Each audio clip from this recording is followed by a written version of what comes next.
തിരുവനന്തപുരം ചെങ്കൽ government U P സ്കൂളിലെ 7ാം ക്ലാസ്സുകാരിക്ക് സ്കൂളിൽ വെച്ച് പാമ്പ് കടിയേറ്റ സംഭവത്തിൽ വിദ്യാഭ്യാസ വകുപ്പ് മന്ത്രി റിപ്പോർട്ട് തേടിയിരിക്കുന്നു. പൊതുവിദ്യാഭ്യാസ ഡയറക്ടർക്കാണ് അദ്ദേഹത്തിന് നിർദ്ദേശം വന്നിരിക്കുന്നത്.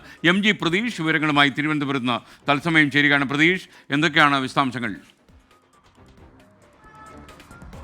SKN സ്കൂളിൽ വെച്ച് വിദ്യാർത്ഥിനിക്ക് പാമ്പ് കടിയേറ്റ സംഭവത്തിലാണ് ഇപ്പോൾ വിദ്യാഭ്യാസ വകുപ്പ് മന്ത്രിയുടെ ഒരു ഇടപെടൽ ഉണ്ടായിരിക്കുന്നത്. ഇതുമായി ബന്ധപ്പെട്ട് വിശദമായ അന്വേഷണം നടത്തി പൊതുവിദ്യാഭ്യാസ ഡയറക്ടർ റിപ്പോർട്ട് സമർപ്പിക്കാനാണ് മന്ത്രി നിർദ്ദേശം നൽകിയിരിക്കുന്നത്. സ്കൂൾ അധികൃതരുടെ ഭാഗത്ത് വീഴ്ചയുണ്ടായോ എന്നതാണ് പ്രധാനമായും പരിശോധിക്കാൻ നിർദ്ദേശം നൽകിയിരിക്കുന്നത്. ഈ കുട്ടിക്ക് പാമ്പ് കടിയേറ്റതിന് പിന്നാലെ സ്കൂളിനെതിരെ ചില ആരോപണങ്ങൾ ഉയർന്നിരുന്നു. കാരണം സ്കൂളും പരിസരവും കാട് പിടിച്ച അവസ്ഥയിലായിരുന്നു എന്നതാണ് പ്രധാനപ്പെട്ട ആരോപണം. ഇതിൽ വസ്തുതയുണ്ടോ? സ്കൂൾ അധികൃതരുടെ ഭാഗത്ത് നിന്ന് കൃത്യമായി ഈ സ്കൂളുകളിൽ അറ്റകുറ്റപ്പണി നടത്തുന്നതിൽ കാലതാമസം ഉണ്ടായിട്ടുണ്ടോ എന്നതടക്കമുള്ള കാര്യങ്ങൾ പരിശോധിക്കും. ഈ പരിശോധിച്ച ശേഷമായിരിക്കും പൊതുവിദ്യാഭ്യാസ ഡയറക്ടർ റിപ്പോർട്ട് സമർപ്പിക്കുക. അതിനുശേഷം നടപടി ഉണ്ടാകുമെന്നതാണ് പ്രധാനമായും വിദ്യാഭ്യാസ മന്ത്രി അറിയിച്ചിരിക്കുന്നത്.